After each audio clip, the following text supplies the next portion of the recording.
కాళేశ్వరం ప్రాజెక్టులోని మేడిగడ్డ బ్యారేజ్ కంగుబుట్టపై BRS working president KTR చేసిన ఆరోపణలు సంచలనం రేపుతున్నాయి.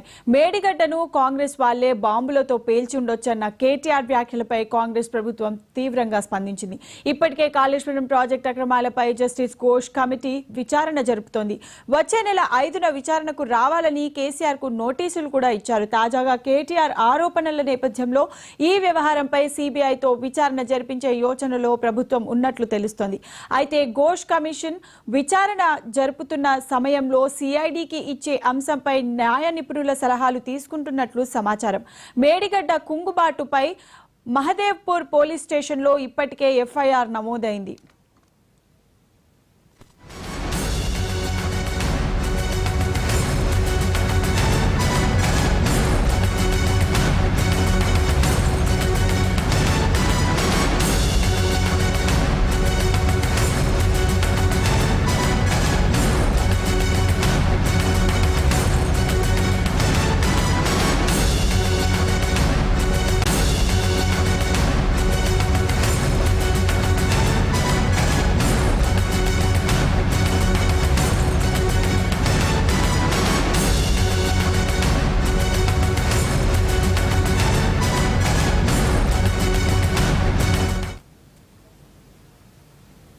పాకిస్తాన్ కు $1 బిలియన్